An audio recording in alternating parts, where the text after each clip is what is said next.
Welcome back to the Pretty Serious Bike Racing Podcast here.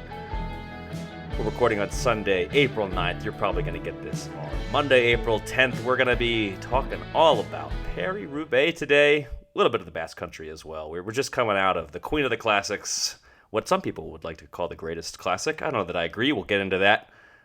We got lots to talk about, though. We had an amazing finish to the women's race, and the men's race saw a pretty big star adding to his legend with a lot of other sort of storylines there. So plenty to get into. You got lots to look forward to at this show, especially because of the amazing cast of analysts we have on this week.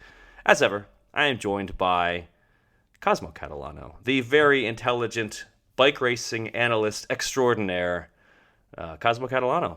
Good to see you again, Cosmo. I am so pleased you described me as intelligent. Thank you.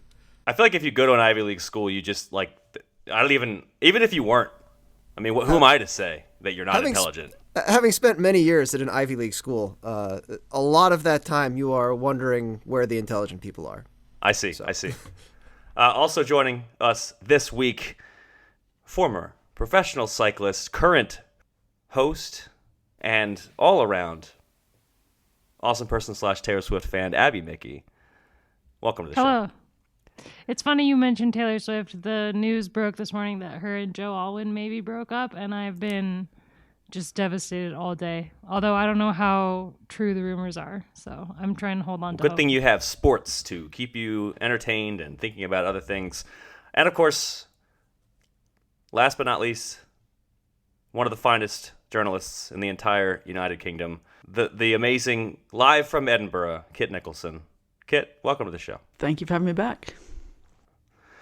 All right, so I did preface the fact that we're all going to be talking about Paris-Roubaix here. There's a lot to talk about, and let's start with the women's race, which happened an entire 24 hours before the men's race because the ASO runs the race on a different day, which is a little bit of an unusual thing with the way most of these classics run. So the women's race finished a whole day in advance, and we got to see a pretty wild turn of events in that race. We talked ahead of the race. I mean, everybody talked. We're not alone in this.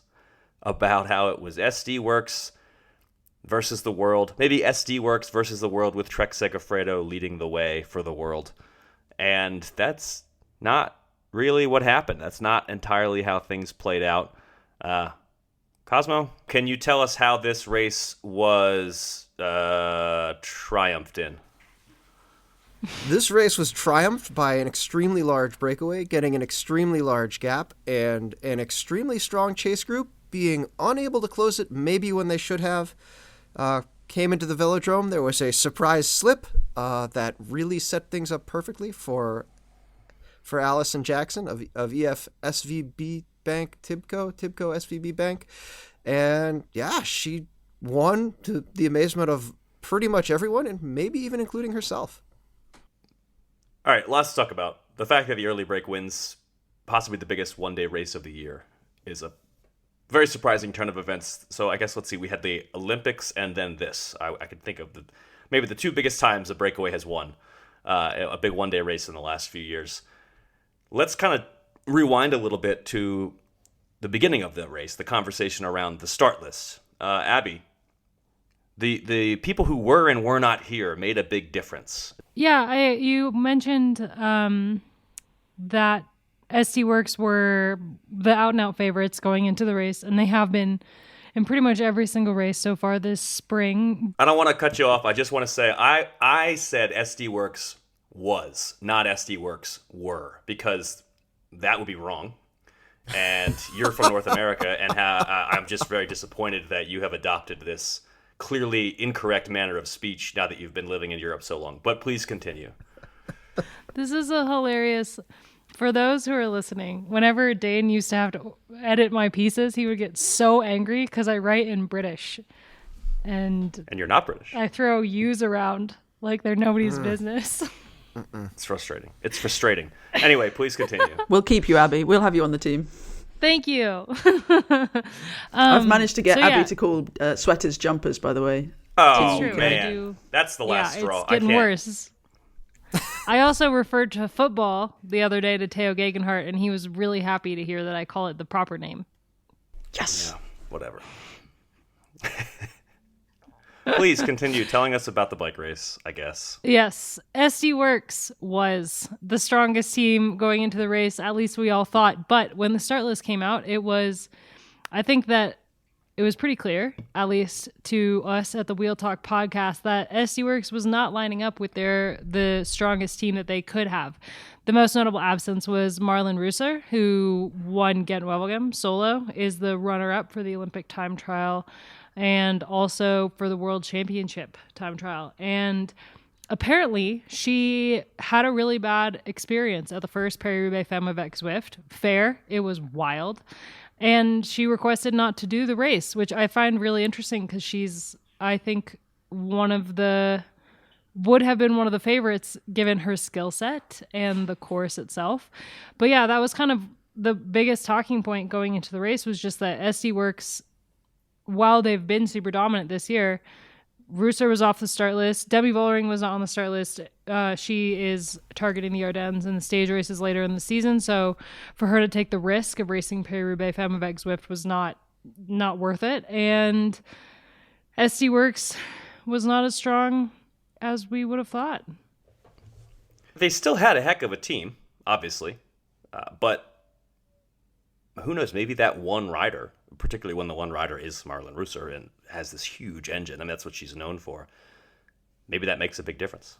I was thinking that Trek really could have used a Shirin Van Anrooy out there, especially watching as the race played out, but I was surprised not to see her on the start list. Do you know anything about that? Or I don't know why Shirin wasn't on the start list for Trek, but I assume it's because she is also gearing up for more important things later on in the season. But as a cyclocross rider, and seeing as bike handling skills are super important in this race, I was pretty shocked not to see her on the start list. I did request an interview with her from Trek and was told that she would not be starting on Tuesday, and I wanted to ask why, but I didn't, so I don't know. So the break that got away, obviously that ended up being a pretty decisive move in the end, we now know. They did get a pretty big gap. Why? Why did they get such a big gap? Was it a surprise that they got such a big gap? It's easy. It's easy to see why they got such a big gap. There was 18 teams represented, 18 riders, 18 teams. And the only major team that missed that gap that breakaway was Jumbo-Visma. And when the other four teams that missed the breakaway are just UCI teams, not World Tour teams, that played a massive role. And the two biggest teams in the race, SD Worx and Trek Segafredo. I think with Trek Segafredo, they saw Lisa Klein up there, who's an incredible time trialer and is very, very skilled on a bike. I think they saw her in that break and they were like, oh, well, I think she could win out of that break, or it'd be really nice to have her up the road for later. And SD Worx looked at that break and they were like, yeah, you're not a threat to us. And Femke Marcus was in there for them. And so neither of those teams had any impetus to chase, and that meant that the break got 6 minutes before the first cobble sector. And as we know in Roubaix, if you give them any time before the first cobble sector, there is no room to chase after that, and that's pretty much exactly what we saw. This is something Gracie mentioned on Sunday on the Wheel Talk podcast. It's interesting that they allowed a 6-minute gap, because they could have been like, oh, we're not super worried, but also kept them at 4 minutes, maybe 5 minutes. But in the end, what we saw was that extra minute made all of the difference when pulling them back. I think it's really interesting the way this is across cycling. You see this all the time in races, no matter what the race is. When a team puts a rider into a breakaway, they do so sort of with this understanding that, okay, we have a rider up the road. We, quote unquote, don't need to chase. It's not on us. The onus is not on us anymore. As if that is the reason why you chase. As if the reason is sort of this social thing where you're expected to do it. But you don't have to because you have a rider up the road. To me, that's not always the best strategy. Because, okay, Femke Marcus is a good rider, and she's got a decent chance of winning out of that group. But what is SD Worx's best chance of winning? Probably catching the break and allowing one of their 3 superstars to vie for the win, instead of hoping that Femke Marcus can win out of that group, which, again, she could have, but it's probably not their best chance of winning. And yet, when teams get a rider into the break, they feel maybe they don't need to chase. And there are a bunch of teams in this situation where, okay, we have a rider in the break. We don't need to chase, so they don't work as hard to try to chase the move down. And that, I think, works against them in the end for everybody but the one team that wins. I would definitely agree with that. I think there were a couple times, especially towards the end of the race, I think we'll talk about it later, where there was a rider who looked like they could win in the break and a rider who looked like they could win in the group, and SD Worx just could not decide, seemed to pick which one should be the primary option. But kind of getting back, I think at Roubaix, like Abby mentioned, like you can't really chase at Roubaix the way you chase at a normal event. And so even more so, this like, I have a rider so I don't have to chase script sort of goes out the window, because you have riders that are going to ride hard over the cobbles because they want to hold position and they want to, get other people behind them to have to work harder to drop them to improve their chances overall. You saw a ton of work, even with Lisa Klein in the breakaway. Trek did a ton of work. Elisa Balsamo did a ton of work. A lot of the chasing wasn't even really chasing. It was just accelerations. Lotte Kopecky did a ton of work reducing the gap, but I can't straight-facedly say she was chasing. She just rode hard over the cobbles and brought the advantage of the breakdown by 20, 30 seconds each time. I think that there's 3 reasons that the break was successful. Maybe 4. Reason number 1 is that the women have not yet figured out how to race Paris-Roubaix. And for most races, it's either been on the calendar long enough or the course is predictable enough that they can figure out how to race it as a women's peloton. But for Paris-Roubaix, it's such a beast of its own that a lot of the women racing, Alison Jackson included, if you listened to the Wheel Talk podcast last week, raced it like they'd seen the Med race it. So they got out in front of the race because they knew that the cobbles were going to disrupt any chase. Reason number 2 is the crash at 37 kilometers to go by Elisa Longo-Borghini. That was probably the biggest reason that the break didn't get caught. I don't know where I was going with the other 2 reasons. It might come back to me. I had them in my head, but is it something to do with the last 10K when they were 10 seconds ahead? They really should have been caught. No, I think that was a lot of that was that they were so close that the riders that were like, okay, I can win this, were then like, okay, I'm going to conserve what energy I have for this sprint, because now we're so close that we're going to catch them. And obviously when they have the situation that they had where they had a bunch of riders in that group that had been in the early break, so they were shelled at that point. A bunch of riders who didn't have any teammates, so they weren't going to work because there were riders that did have teammates. And then you had Trek Segafredo throwing attacks in the last 3 kilometers that basically just slowed that group down majorly and ruined whatever chase there had been going. So I feel like at that point it was so close, but it was also the group 2 syndrome that we've been seeing happen all year long, where group 2 just cannot organize and just shoots themselves in the foot. Specific to that to that Longo Borghini attack, I was really surprised how closely Kopecky was marking her. You could see them moving almost as a unit through the group as the attack went, and how reluctant she was to kind of come around and close those remaining 8 seconds. I don't see a negative for Kopecky bringing even the whole field. It probably wouldn't have been the whole field. Probably would have just been the two of them, maybe 1 or 2 other riders across to that group, because Femke Marcus rode brilliantly the last 30K, barely did any work. Worst case scenario, she's setting up with a great lead out, or even setting up to make her teammate win. But when Longo Borghini made that last ditch effort that did really disrupt the chase, it seemed to me that the gap was closable, and for whatever reason, Kopecky didn't want to come across. Do you think she was tired, or what was the motivation there? Apparently, the SD Worx said after the race that Kopecky, when she crashed in the Elisa Longo-Borghini crash on sector 9, I believe it was, she thought she broke her ankle. So I think at that point she was a little bit shaken. She obviously got back on her bike and didn't have a broken ankle, but I think at that point in the race, she was real fed up with how the race had gone. And we've seen from Kopecky this year that she's incredibly strong, but I think she also maybe has a little bit of a temper that we saw in a couple interviews. And so I think at that point, she was maybe so frustrated that she was just not willing to go into the wind. But that is pure speculation from observations that I've made all year. You're an analyst, Abby. I feel like it's your job to speculate. I like it when you speculate. I want speculation from you. That's good. Let's get to more of that. Yeah, what I saw in those last 10, 15K, I think was Alison Jackson and was it Marta Lack?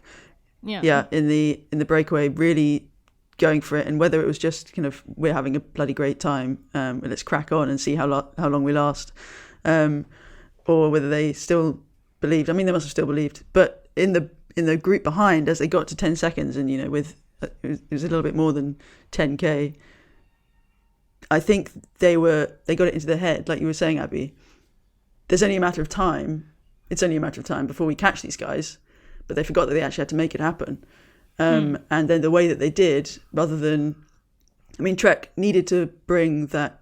So there are 2 or 3 riders in there, didn't they? They needed to bring the group just that little bit closer, and then one of those flyers might have got them across to the lead group.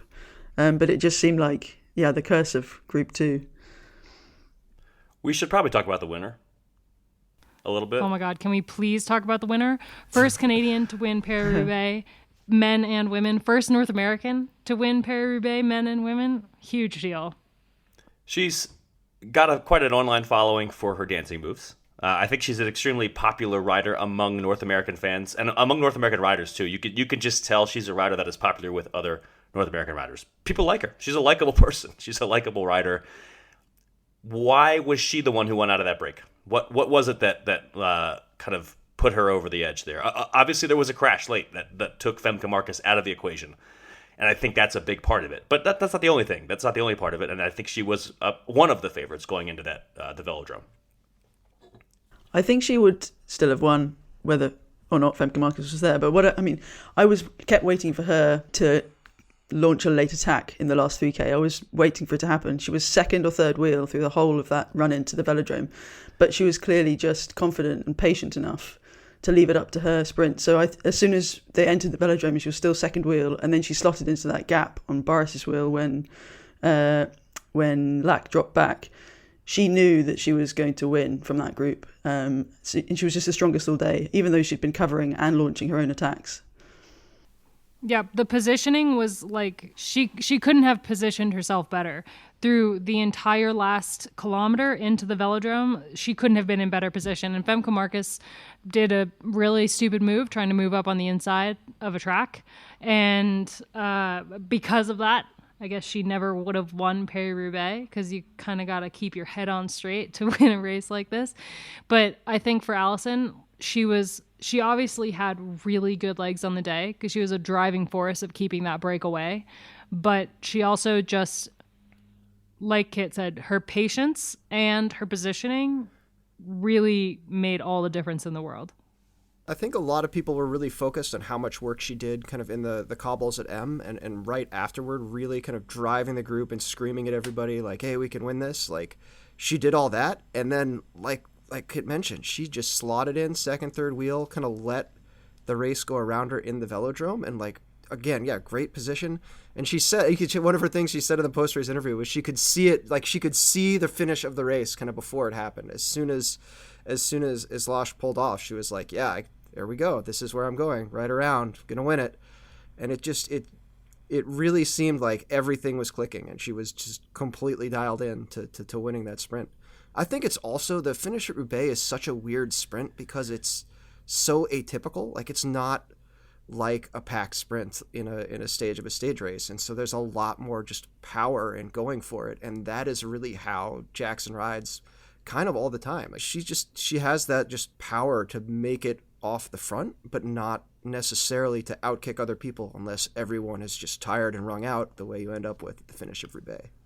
I think she deserves a lot of credit for the way that she played that finale from 10K out until the finish line.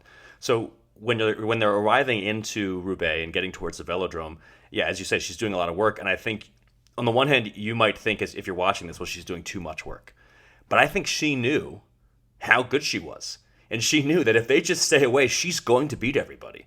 So the important thing in that moment is to stay away. It's one thing if it's maybe two of the very strongest riders in the world going head to head, it's a really close matchup. Any tiny difference in how much work you do could make the difference between whether you win or lose, but she really was the strongest rider in that group, and I think she knew it. And I think that the fact that she was able to marshal everybody just enough to stay away is a testament to her knowledge of how good she was on the day and how she was going to win if they could just stay away. So good on her for doing that. And then in the velodrome, in the actual sprint, I thought she did a really nice job in the last maybe 200 meters, kind of positioning herself, kind of going in and out, and then coming around at the right moment. It was just really, really well done. So she was not only the strongest, but she also tactically played that perfectly in a race where, in the run-up, it was all the conversation was about another team, and then like any leftover conversation was about a different team, and then like any leftover conversation was but beyond that was maybe like Marianne Vos. Nobody was talking about Alison Jackson's team except maybe unhappy investors in Silicon Valley. So I'm thinking that she really played this to perfection on every level, and I think you got to really tip your cap. That was just a great performance all around. I have been around her when she introduced herself to someone, and she said, "I'm Alison Jackson. I'm known for my TikToks." And it brings me so much joy that she can now say, "I'm Alison Jackson, winner of Paris-Roubaix Femme avec Zwift." Yeah. And there's only 3 of those in the world, to do a big dance on camera. Cool. So that was all around great for her. Yeah. SD Worx seemed to kind of drop the ball a little bit, I would say, which we don't often see from them. I mean, obviously we don't see them losing in general much, but tactical mistakes are, you don't often see them making them. And it seemed like they let this one get away from them.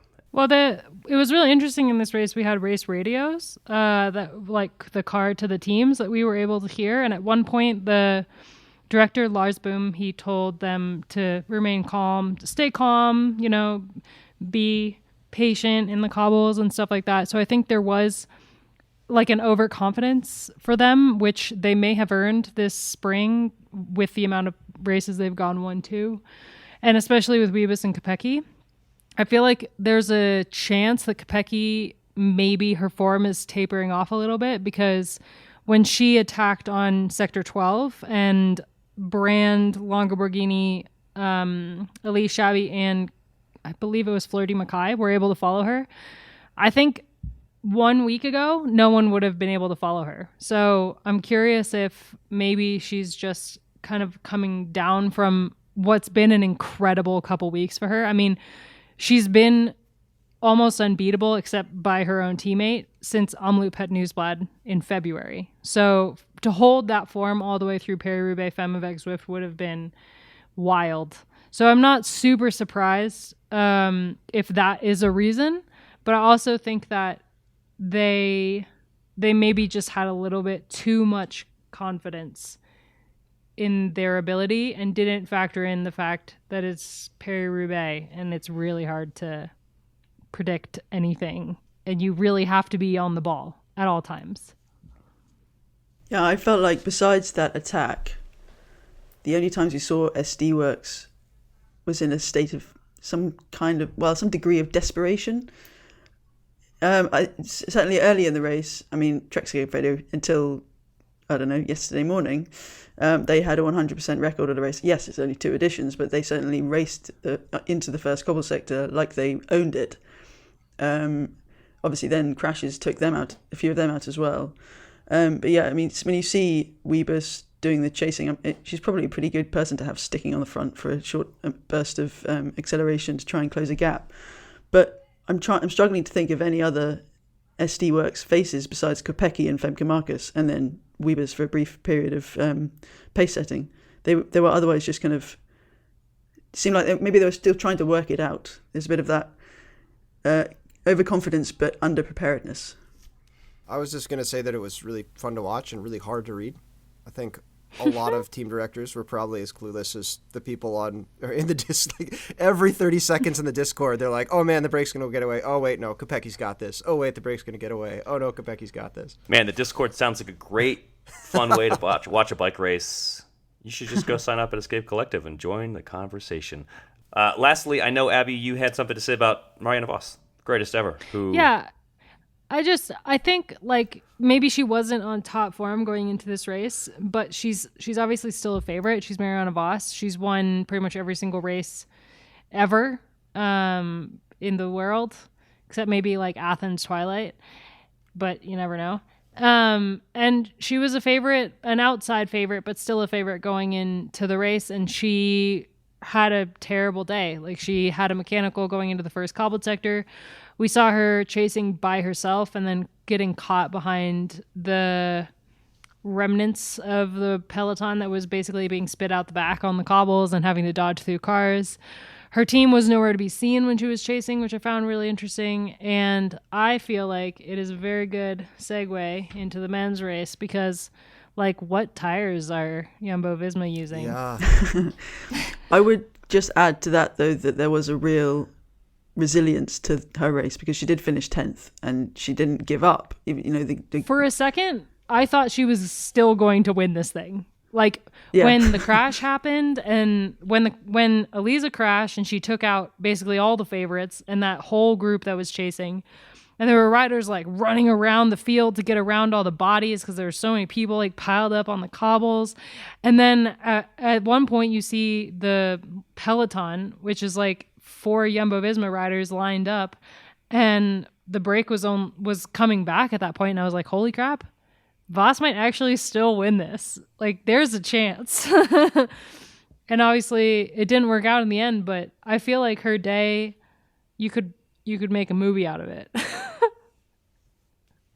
There were times when I was like, why is there still a camera on Voss? She's out of it. This is over. This is silly. And then she came back into the race and I was like, well, good thing I didn't tweet that. Maybe they were just super interested in the brain helmets. They were like, man, what are these brain helmets? That was something. All right, speaking of Jumbo-Visma riders having mechanicals, let's jump over to the men's race.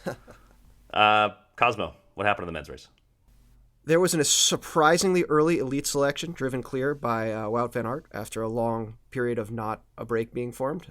They got ahead of the field going through Arenberg. They lost Christophe Laporte, so there was just Mathieu van der Poel. With Van Aert. 2 of Van der Poel's teammates came across. A bunch of other strong riders with no Jumbo-Vismas came across. They rode as a group for like 80 kilometers. John Degenkolb bumped into Mathieu van der Poel in a situation that didn't look great and fell down. Van Aert attacked, flatted. Van der Poel responded to Van Aert's attack and rode clear and won the race. And there were like 5 minutes of excitement where you were kind of like, what's going to happen throughout the whole day for me. Yeah, Carrefour de l'Arbre was chaotic. It seemed like everything happened at the Carrefour. Yep. The cobbled sector, not the supermarket. The finish, though, it was a little bit anticlimactic after the Carrefour, which I feel like it's everybody kind of loses there. I'm sure Van der Poel would have preferred to win the race by beating Wout van Aert. If they got to the velodrome together and he still beat them, that's a more entertaining finish. And then anybody who's rooting for Van Aert, or certainly if you're rooting for Degenkolb or anybody else, hoping probably that the race was not so heavily impacted by mechanicals, by Jumbo-Visma losing one rider after another, not just the mechanicals. I mean, they had a number of reasons they lost riders that could have helped Van Aert.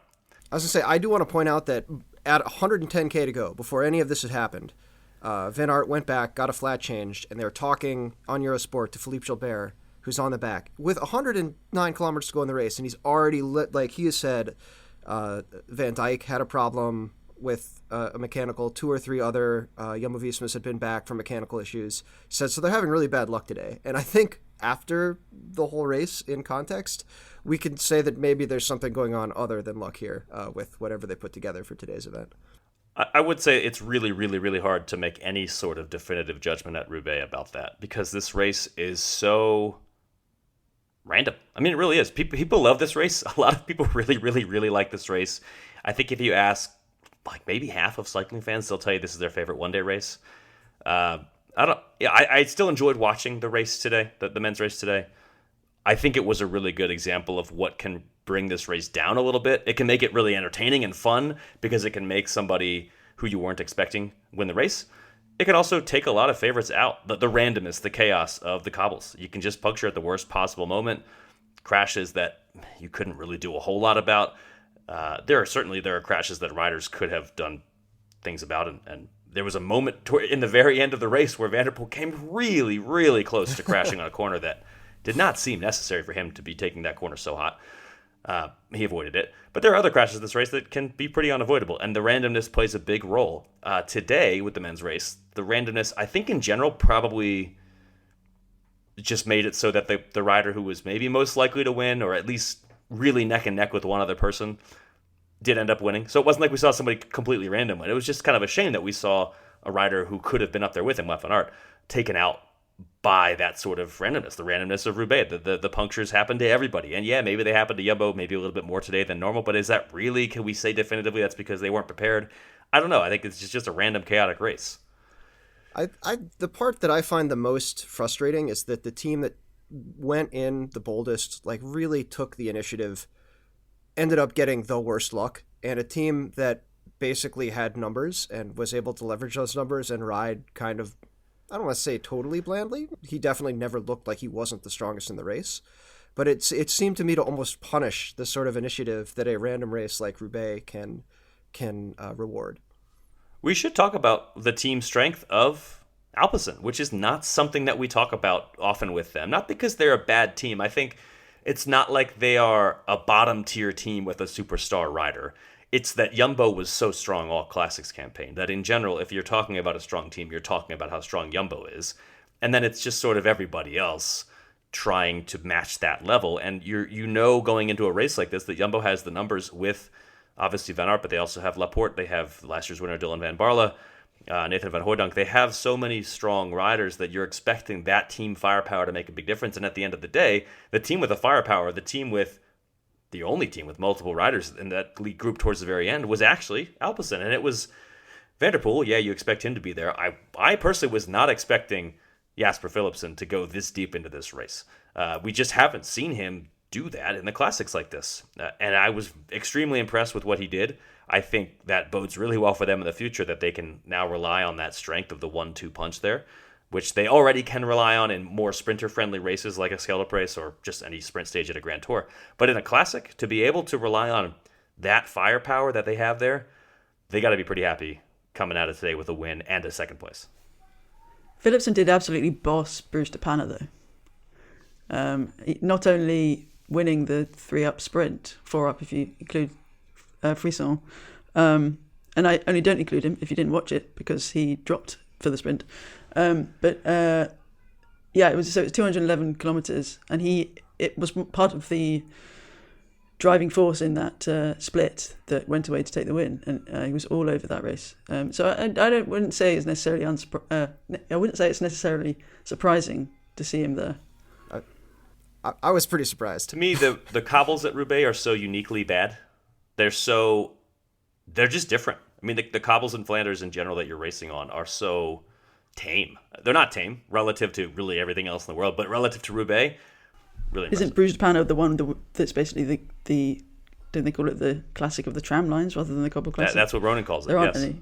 Yeah, there aren't any cobbles, but still. For whatever reason, this is really the first year that he's been able to break out like this and show this sort of strength at Roubaix. And I think maybe in future we will talk a little bit more about the team strength at Alpecin, maybe a little bit less at Jumbo. Not that Jumbo has not...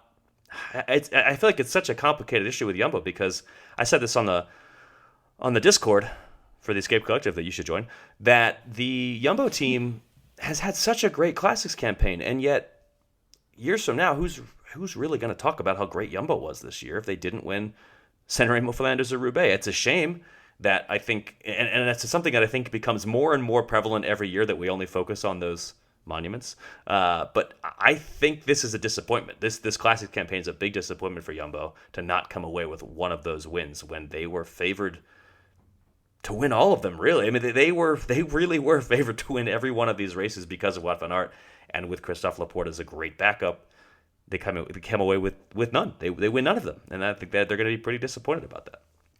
Okay, so talking about Van der Poel winning, we did mention there was a rider who came into contact with Mathieu van der Poel on the Carrefour, and his day didn't end. He still actually finished pretty well. But poor Jean Degenkolb, at this point in his career, to be up there in the lead group in this race, and then to have a crash take him out, there was There were some people who were very unhappy with the way that crash happened. I think some people really pointed the finger at Alpecin and Van der Poel. To my eyes, from the overhead, it didn't look that egregious or intentional. Certainly not enough to penalize Van der Poel. No matter what, though, it's a bummer. It's a bummer, is what it is for Degenkolb. And he had ridden so well to get into that group. Like, I think he said afterwards, he was by far not the strongest in the group. But, like, he sussed out that early surge from Jumbo, like, got in on it, did enough work that he wasn't dangling at the back. No one was looking at him to pull, but not so much work that he was ever closing gaps. He followed everything. He seemed to have really good anticipation on the cobbles of where he could let space go and other riders come in. Everything he did to that point was really kind of perfect, at least from a, being outgunned situation at Roubaix. And just that one moment where he was too far over to the side and had no other option when a little change in line happened, 2 riders in front of him. It's just tough. I feel like it's also worth noting that the last time that Degenkolb won a World Tour race was the Paris-Roubaix stage of the Tour de France in 2018. So this would have been, obviously he's had a shocker of a couple years ever since that team camp crash of Argos Shimano, Team Giant Shimano, way back in 2015, was that? The now Team DSM, for those at home who have not been following every name change for the last decade. Correct. Team Giant Alpecin in 2015 had a really nasty team crash, and a lot of the riders got really hurt, and John Degenkolb was one of them. And he went to Trek Segafredo in 2017, had a couple, good rides, but the last time he won a World Tour race, he's won stages of Tour of Luxembourg. He won a stage, I believe, in 2021. But the last time he won a World Tour race, last time he won a big race was the Roubaix stage of the Tour de France in 2018. So for him to be in the winning move of this race today would have meant everything to him. And you saw it when he crossed the line, and he was crying so hard on the ground that he was shaking. And like, I feel like I'm gonna tear up just thinking about it, because it's not the amount of setbacks this guy has had to fight through in order to be in that group today is really incredible. And that he was that close, I don't know. I feel like maybe he wasn't in a great position. Like, obviously he was in the gutter. He was trying to ride on the smoother part, which was not on the cobbles. And when Van der Poel came around to attack, he was not in a great position. But I also feel like common courtesy, maybe just look, maybe just give it a little side eye, see if there's someone right there. Like, I don't know.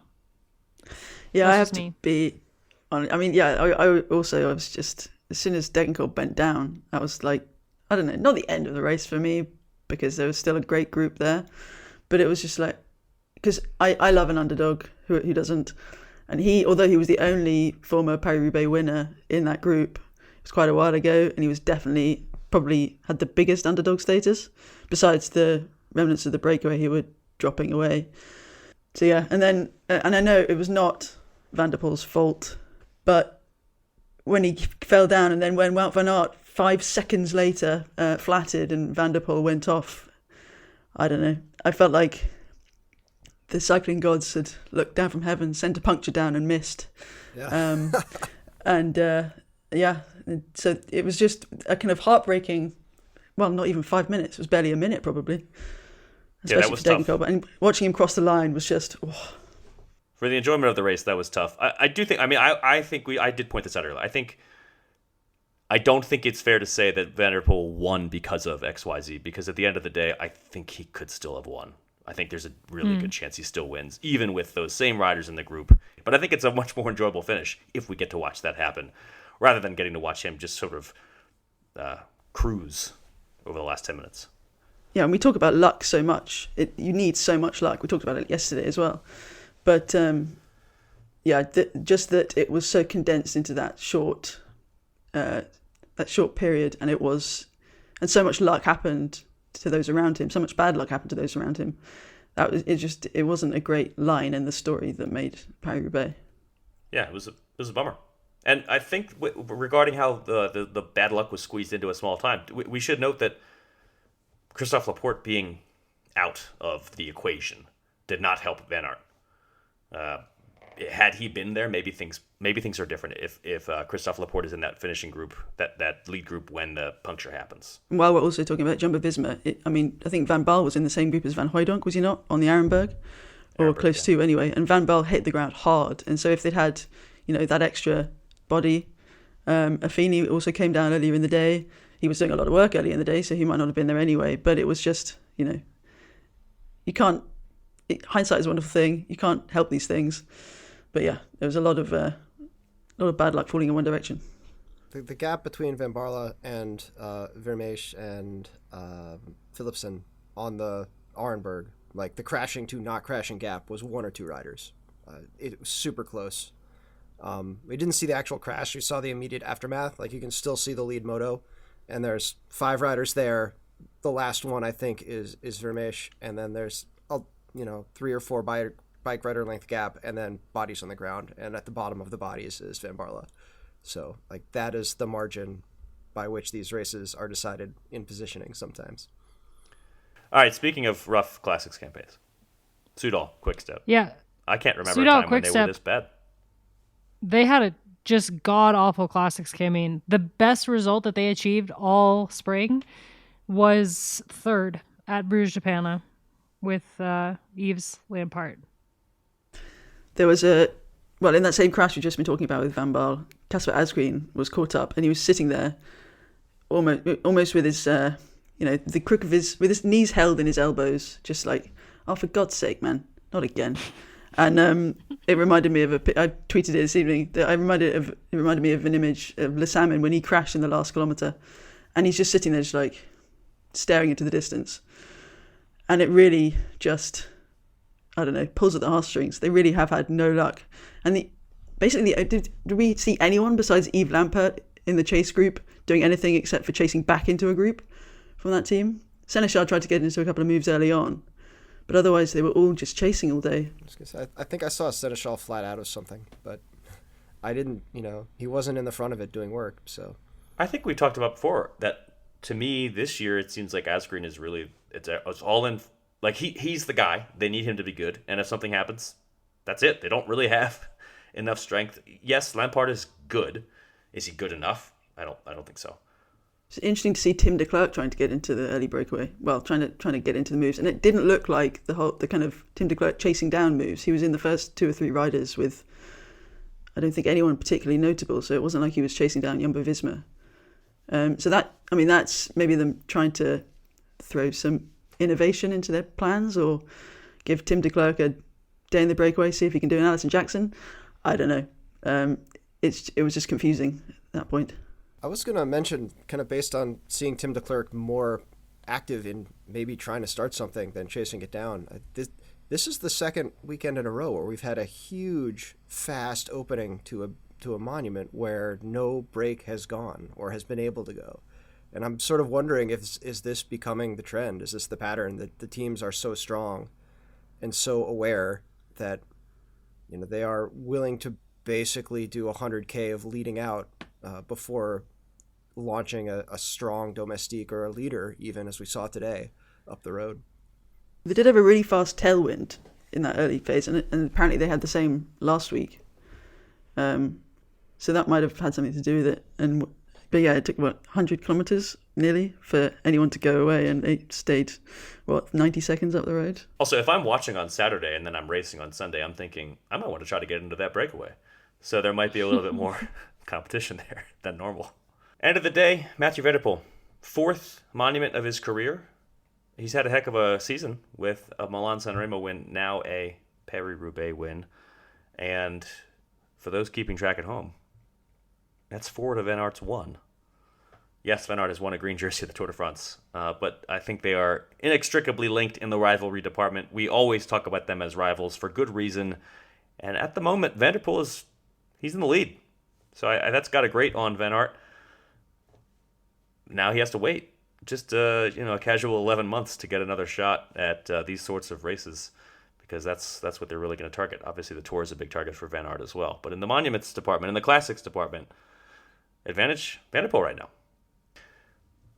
Fortunately for Jumbo-Visma, this weekend was not all bad, because they do have a rider who won a bike race in France last year that happens to be a pretty big deal. And that rider, Jonas Vingegaard, has had I kind of through no fault of his own. Everybody's talking about his big rival for the Tour de France for the first few months of this year, because Tadej Pogačar just keeps winning, and winning races that most Tour winners don't go on to win, like the Tour of Flanders. Vingegaard, I think, kind of needed a statement. And over in the Basque Country, which, yes, that was going on while the Classics were happening. Yes, the Classics are great. I love the Classics, but we should talk a little bit about the Tour of the Basque Country before we close things out here. Over at the Itzulia Basque Country, Jonas Vingegaard took the win pretty commandingly. He was clearly the strongest rider in this race, and I think purely from a statement standpoint, it's a big deal for him. He won O Gran Camino earlier in the year, but then at Paris-Nice, he was a measly third place to Tadej Pogačar, and I think he needed to come out swinging and show at the Itzulia Basque Country that he is, he's the defending Tour de France champion. He's the guy that wins this race by more than a minute. And for a race that, while it has a ton of hills, does not have really any tall mountains, to win by more than a minute, it's actually pretty impressive in the Basque Country. There was really little question that Jonas Vingegaard was dominating this race. He won 3 stages, including the last stage, which he won by attacking while he was in the leader's jersey. This was not a rider who was just going to sit around. He, perhaps inspired by his big rival Tadej Pogačar, decided, I'm wearing the leader's jersey, whatever, I'm attacking anyway, I'm going to win this stage, I'm going to crush everybody. And he won the last stage by almost a minute, 47 seconds. To me, it's just all about that statement. It's him saying, hey, remember me, I'm the guy that won the Tour de France. That Tadej Pogačar guy's cool, but I'm the guy that won the Tour de France last year, and I'm here. You're going to have to pay attention to me come July. And like you say, he really didn't need to go and win like he did yesterday. Big statement.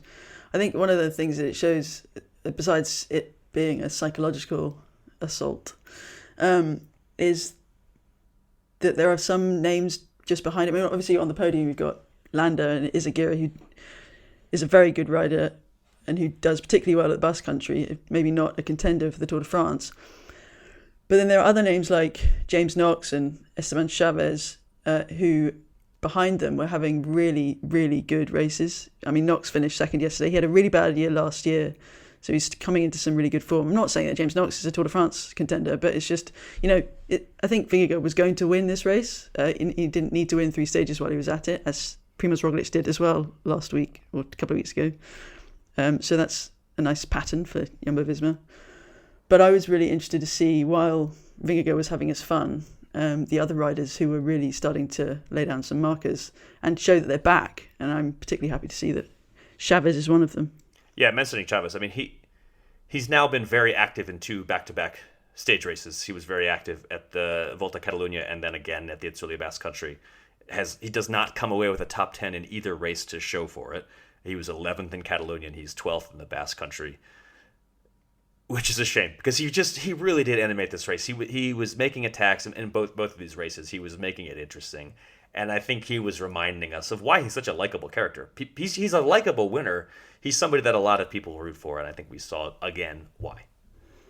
I think he's the perfect cyclist, or maybe, I mean, I would phrase it as the greatest cyclist, but people would shout at me. And the reason I say it is because he wins quite a bit, or he certainly has done in the past. He's a very likable character, but he's also a great advocate for the sport. And I think he's basically the whole package. And anytime I see him go up the road, bouncing out of the pedals with that smile or grimace, depending on, I don't know, how much effort he's putting in. You can see his whole history, his whole backstory, that horrible crash in 2012 or 2013. It's all kind of etched in every movement that he makes. And so, I've never met a person who doesn't appreciate a Chavez attack. Yeah, he wears his emotions on his sleeve. I think he's an easy to root for character who it's nice to see him. Yes, he didn't finish quite in the top 10, but he was good enough that I think certainly those placings are definitely possible for him this year. At the end of the day, though, Jumbo-Visma and particularly Jonas Vingegaard just crushed it. I think they have to be happy with this, at least, if they're not going to be happy with how Sunday went. Also, Mikel Landa had a pretty good race. One of those times where I think it's pretty amazing. It seems like it doesn't really matter what the race is for Landa. He's going to be second or third best. Like, he seems to ride up or down to the competition as needed to be at about that level. Maybe fourth or fifth. He's not going to finish 50th, but he's probably not going to win either. And it is what it is for Landa at this point. You started this segment kind of praising Vingegaard's performance. Would you still put him? Does this performance move him up your mental chart of strongest stage racers this season, or is he still kind of where he was when he started it? I think you have to look at everyone behind him, and it's the same for Pogačar. I think what this week showed is how far those two still are above everybody else, and whether Vingegaard can match Pogačar if the Tour de France was in 2 weeks. I don't think that we have an answer for that, or at least if we do, it's not in Vingegaard's favour. But what it has shown us is that, and Vingegaard did a lot of this week. Maybe a lot is not fair, but he spent a lot of time with Attila Valter, but otherwise his team wasn't able to do as much, or didn't need to do as much. Maybe that was the fact. He was confident, and they just didn't need to do as much work as the likes of Bahrain Victorious. But everybody else is really having to ride up to those two, Vingegaard versus Pogačar, which is what it's going to be again this summer. I think that's what we learned. That's what I learned. And of course, the other two big names in the sort of stage racing department are riders who are going to be contesting the Giro. So I think you could say that Roglic and Evenepoel are just right up there as well, but that's a whole different conversation because they're going to be going head to head in an entirely different, Grand Tour, and that's actually coming up in about a month. All right, that's enough Monday morning de-essing. Let's look ahead a little bit to what's coming up in the world of bike racing. We are leaving the cobbles behind, basically. You got Brabantse-Pijl on Wednesday, and then we head into the trio of very hillier classics that we like to call the Ardennes, even though, the Amstel Gold Race doesn't actually go through the Ardennes forest. But whatever, it's a hilly classic. Who cares about geography? It's a very fun race if you like road furniture, if you like really short, steep, punchy climbs. If you're Dutch, there's gonna be some action for you a week from this weekend. Men's and women's races, I think, at Amstel. In the last few years, we've been treated as some really entertaining Amstels. They've done a nice job with that course, kind of revamping things a little bit to make it great in the last few years. There was a period where things got kind of stale, but in the last few years, Amstel has been really good on both sides. So this year's Amstel Gold Race, I think we're going to be treated to the return of Tadej Pogačar, who did not race Paris-Roubaix, which would have been interesting, to say the least. Didn't race it this time. Yeah, this time. It's hard to imagine that he won't do well at Amstel because it has climbs, and he's a decent climber, I would say. It's something he's pretty good at. That's going to be fun to watch, the Amstel action. And then we're going to get into, Flèche and Liège-Bastogne Liège after that. So lots of climbing ahead, lots of racing for riders who skew a little more on the climber end of the spectrum in the next few weeks here. Meanwhile, on the women's side, there's a Dutch rider who's a pretty good climber as well, Demi Vollering, leading a team that's going to be maybe jonesing for some revenge, hoping to put to bed the frustrating Roubaix they just had in SD Worx. Another good storyline there. Although after this week, I'm a little afraid to say it's all about one team or another team because it apparently was all about EF Tipco SVB this week. Lots to look forward to. It's the beauty of bike racing, Dane. You can't actually predict it. Well, I think the bookies do pretty well. I think they make a lot of money, so clearly they've pulled it off. The bookies are looking at the money going in and the money coming out. That's true. But they set the lines to begin with, right? And then the money comes in certain ways. Anyway, I know that you make money if you're betting on Kermesses in Belgium, and people are betting on Ronan, and his bike has issues. That's one thing I know. If you missed the recent placeholders, you got to go check it out. Ronan is maybe retired, but he's not really retired, and still getting out there on the bike. Anyway, that's it for us, the Pretty Serious Bike Racing Podcast. We're glad you joined us. It was a great weekend of bike racing, and there's more to come, especially if you like short, punchy climbs. Until next time, Cosmo, Abby, Kit, great talking to you. Great talking to you too, Dan. It's a video. Thanks, Cosmo. Abby gave me the peace sign, but you can't see that if you're a listener, so... Thanks, Abby. I was waiting for someone to say something, and I realized you would be unable to edit these gestures into the... But I'm going to keep all this because it gives the listeners a great understanding of how this all works. All right. We'll see you next week.